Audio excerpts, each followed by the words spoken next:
Welcome to Warhammer 40k lore in the Bible, where I pull from Warhammer 40k lore to help explain biblical lore. And today I'm going to be reacting to some Demon Prince TikToks. And every Monday I do a lore series, and every Tuesday is the short of that. And that's more of a narrative experience, while the video on Monday is more of like a lore/Bible study. And then I do these react videos with a biblical veneer to them as well. Alright, let's get this started here. And we're going to be starting with Ephesians 6:12. For we wrestle not against flesh and blood, but against principalities, against powers, against the rulers of darkness of this world, against spiritual wickedness in high places. And we know that there's princes, right, of Grecia. There's a prince of Persia in Daniel, right? So, there you go. We'll start out with that, and then we'll get into Genesis 6 and all of that and where demons come from. But let's get this started. 5 facts about demon princes you didn't know. It's possible for a human to become a demon. And if you can't tell, this is Wes Hammer. 5 facts about demon princes. I always forget that. I don't know why. And although countless millions will try, only a very small handful will succeed. The individuals that are chosen to become a demon prince have committed countless atrocities in the name of the chaos gods. No matter how great they are, there's always a chance that the gods will turn them into a gibbering abomination known as a chaos spawn instead. No two demon princes. You know, with the Genesis 6 stuff, I bet you there was some kind of chaos spawn looking things too, man. Because there was some genetic manipulation going on in Genesis 6. And in Joshua 4, where it says that mankind was mixing one species with the other. So, very interesting. Look alike. Their appearance and abilities are based on their unique personalities, not to mention the will of the god they choose to worship. Some of them are absolute masters of sorcery, while others are avatars of physical strength. Although demon princes are insanely powerful, they're often looked down upon by greater demons, like the bloodthirsters of Khorne or the great unclean ones of Nurgle. This is because they started their life out as humans. So even though they've... And we're going to get into this real quick. So Genesis 6. If you guys don't know, this is where the demons come from. Okay. So Genesis 6. And starting verse 1. And it came to pass when men began to multiply in the face of the earth, and daughters were born unto them, that the sons of God saw the daughters of men that they were fair, and they took them wives of all which they chose. Right? Every myth has this, where the gods came down, made with women and stuff like that. But yet the Bible is the only one that looks down upon it, while all the other ones are saying it was a good thing. The Bible is the only one saying that it's a bad thing. But anyways, and they were verse 4, and there were giants in the earth in those days, and also after that. Isn't it interesting that a lot of these gods are depicted as giant? But anyways, and also after that, when the sons of God came into the daughters of men, and they bare children to them, the same became mighty men which were of old, men of renown. So these demigod, Hercules type thing, or people, right? Very interesting. And we're going to see they became the demons. But anyways, let's finish this up here. Achieve demonhood? Trueborn demons can be kind of snobbish about this. The greatest gift a demon prince will achieve is being given their own demonic planet to rule over, which comes with legions of demons for them to control. Sometimes, however, a demon prince will forsake this, and instead choose to return to their human allies, to continue to lead them on their path of brutal conquest. Now we're going to be reacting to Scotty Blades. Was Khorne's oldest demon prince Genghis Khan in Warhammer 40k? Very interesting. And I wasn't planning on this, but is this why some of the planets were worshipped? Because there were these entities over these planets, right? Because Wes Hammer was just talking about how a demon prince can have its own planet and stuff like that. So, I don't know, but this is very interesting. So this is 1 Enoch chapter 75. And owing to them men go wrong therein, for those luminaries truly render service on the world stations. One in the first portal, one in the third portal of heaven, one in the fourth portal, and one on the sixth portal. And the exactness of years accomplished through its separate 364 stations. I don't know. Very interesting there.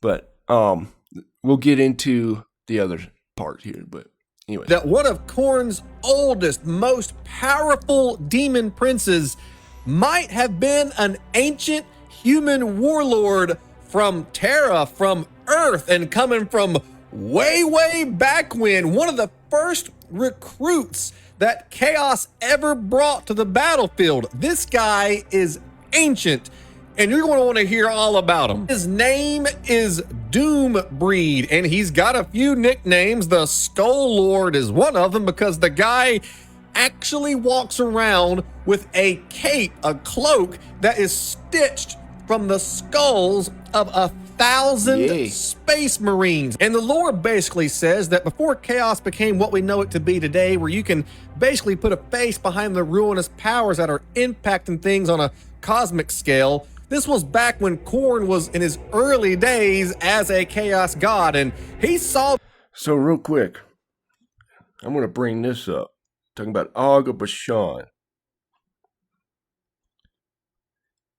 And there are entities called the Raphaim. I've talked about it many times on this channel, which literally means the undead, right?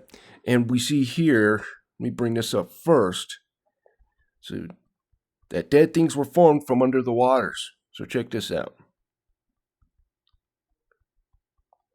And we know that God had the flood, which destroyed these Genesis 6 Nephilim is what they're called. But the giants and all kinds of weird stuff, right? So this is probably where reincarnation comes from. Okay, let me put it here. Job 26:5. Dead things are formed from under the waters, and the inhabitants thereof. So there's inhabitants under the waters, and they're creating dead things. And I'll get into the who the demons are, what Enoch says about them. But anyways, this one human warlord and went, this guy is built different, and I want him on my team, which means that this dude was so violent, so disgustingly good at war and bloodshed and stacking skulls that the god of bloodshed himself said, promote this dude immediately. But it begs the question, with such a rich history of warlords who have made an impact on history, then who the heck was it? Some folks will point to Alexander the Great, and some folks will point to like Vlad the Impaler, but the most agreed upon theory is that it is Genghis Khan. The timeline fits with it, the body count fits with it, and even the way that Doombreed comes off as far... Here's something interesting. Was Genghis Khan a Nephilim? I don't know. Probably not, but it is interesting. Because we do see it here with... let's find Og of Bashan.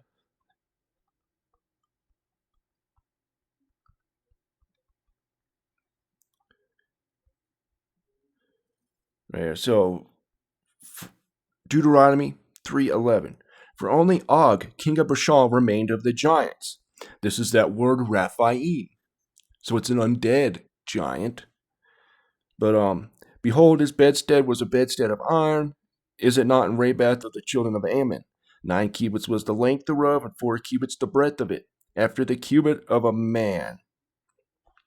And we see these entities like Goliath and stuff like that, after the flood. So, very interesting. Anyways. As far as his looks and his style, even his armor, it kind of lines up with the Mongolian style. But this guy is not a background player. Doombreed shows... I'll get into the demons and stuff like that after this short. Up to wars where entire Space Marine chapters get erased, and his receipts to get him onto the playing field, to get him to actually come out and do things, he has been summoned, and millions of sacrifices have been made in his name to get him out there. He comes with a hefty price, and he's been at some of the biggest events in all of the 40k timeline, like the... You know what? I'm going to bring this up. I brought it up many times on this channel too, but so this is First Enoch. Okay, devoured. Sorry, I wasn't planning on this.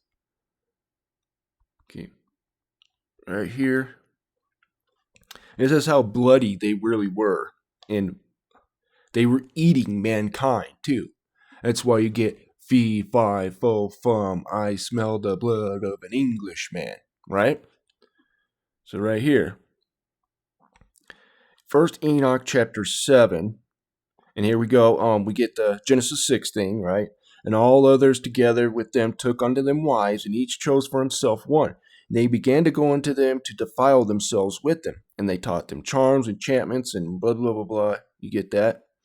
And they became pregnant, and they bare great giants whose height was 3,000 ells, who consumed all the acquisitions of men. And when men could no longer sustain them, the giants turned against them and devoured mankind.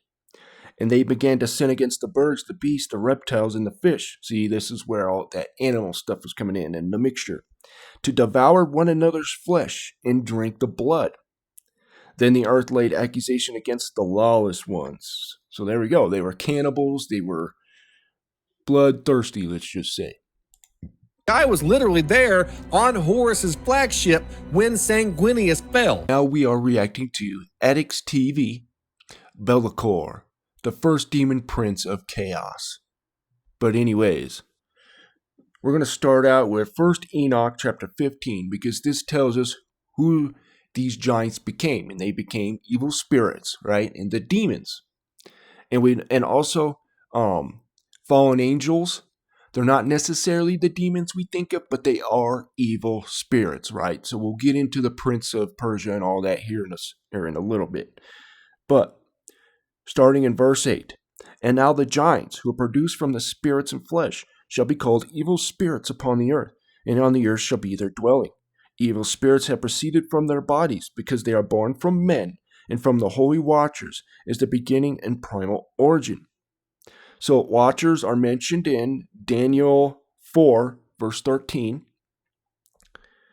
Okay, and the holy watchers the beginning primal origin, and they shall be evil spirits on the earth.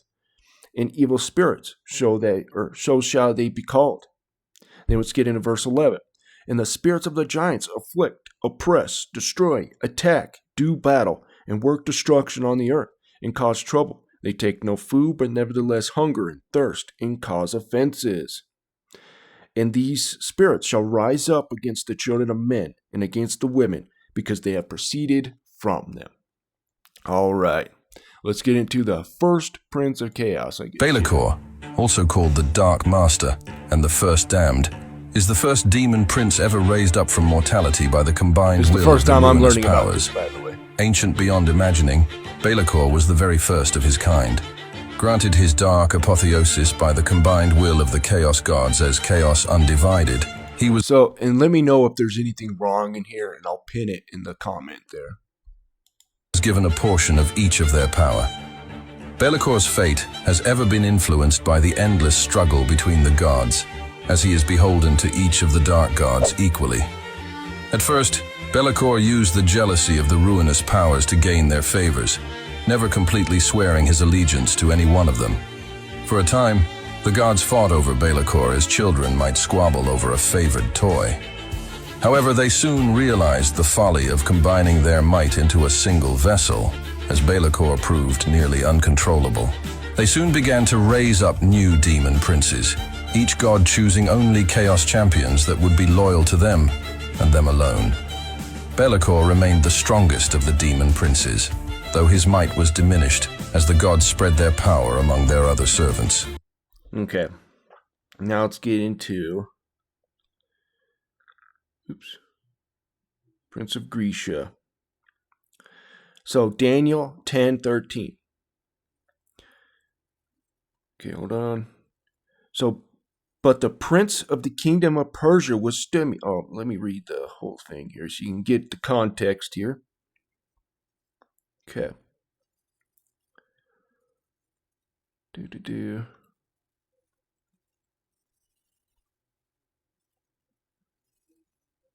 So verse 10. And behold, a hand touched me, which set me upon my knees and upon the palm of my hands. And he said unto me, O Daniel, man greatly beloved, understand the words that I speak to thee, and stand upright, for unto thee I am now sent. And when he had spoken this word unto me, I stood trembling. Then he said unto me, Fear not, Daniel, from the first day that thou didst set thine heart to understand me, which was like 21 days, right? and chasten thyself before thy God, and the words were heard, and I come for thy words. But the prince of the kingdom of Persia withstood me 120 days, so 21 days. But lo, Michael, one of the chief princes, came to help me, and remained there with the kings of Persia. So they're battling, right? And this king of Persia came to stop the angel from coming to Daniel and giving him the words that need to be spoken. This is something to think about, Christians, and everybody who doesn't get their prayers answered. Stop, right? Daniel was doing this for 21 days. That's why it's called spiritual warfare, right? But anyways. So, and then we'll see later on, the Prince of Greece comes, right? Let me do this. Say greatly.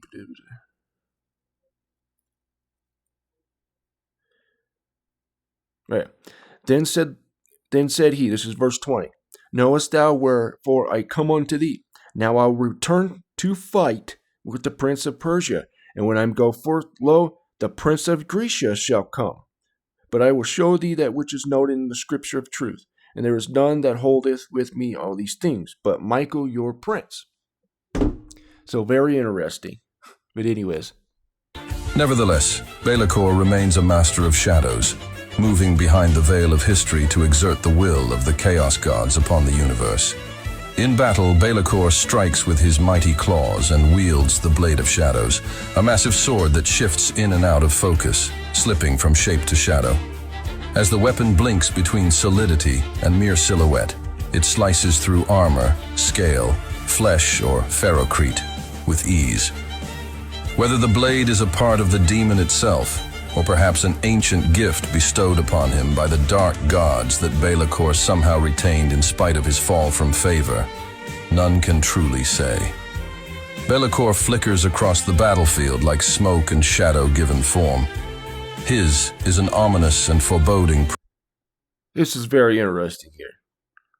Job 15:22. Hold on. He believed not that he shall return out of darkness, and he has waited for of the sword.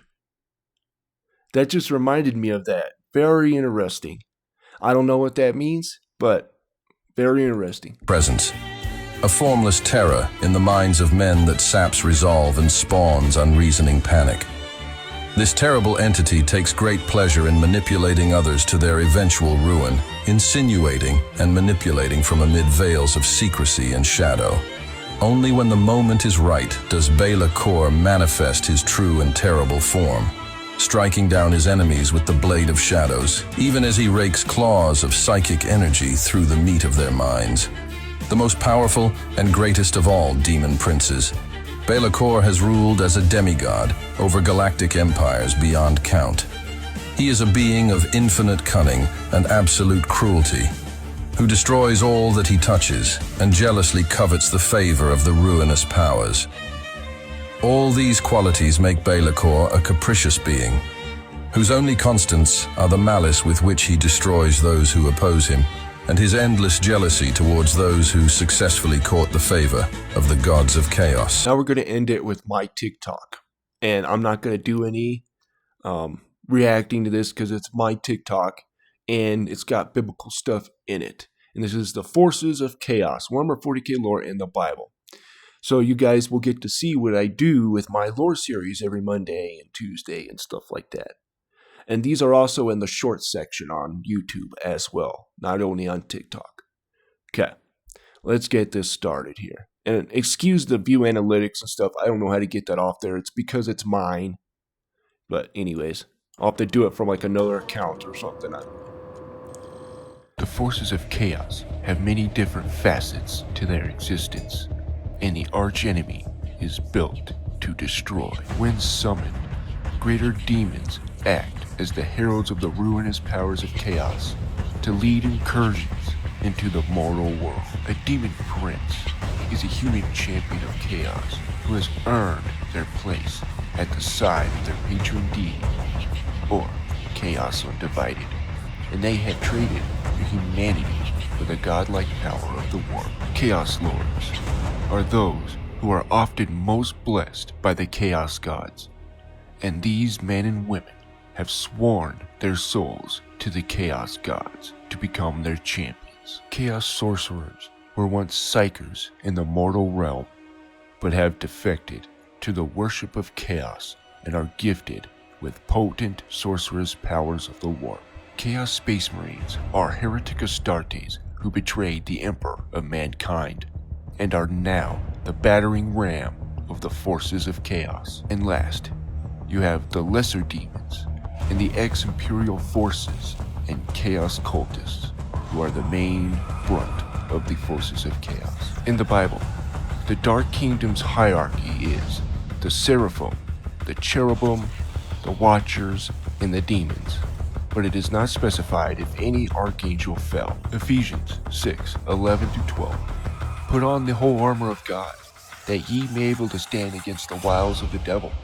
For we wrestle not against flesh and blood, but against principalities, against powers, against the rulers of darkness of this world, against spiritual wickedness in high places. In Jude 1:6, we have the angels who left their bodies to create the demons. And the angels, which kept not their first estate, but left their own habitation, he hath reserved in everlasting chains under darkness, into the judgment of the great day. And here we have the angels who sinned, and who the demons are, in 1 Enoch chapter 15, verse 3. Wherefore have ye left the high and holy eternal heaven, and lain with women, and defiled yourselves with the daughters of men, and taken yourselves wives, and done like the children of earth, and begotten giants. Verses 8 and 9. And now the giants, who are produced from spirits and flesh, shall be called evil spirits. Yeah, and I've already said all this, but anyways. Spirits upon the earth, and on the earth shall be their dwelling. Evil spirits have proceeded from their bodies, because they are born from men, and from the holy watchers is their beginning and primal origin. They shall be evil spirits on the earth, and evil spirits shall they be called. They hate us because they ain't us. I'm going to wind it down from here. I want to thank everybody who liked the video. If you disliked the video, thank you for at least giving me a chance. And I'm going to promote my memberships here. I'm going to make exclusive videos just for members, but it won't be the biblical side or war. It may have like Warhammer 40k lore things to do with it, but it'll be more like Q&As, gaming sessions, stuff like that. I don't want to gate the content that I do now behind a paywall, especially biblical content.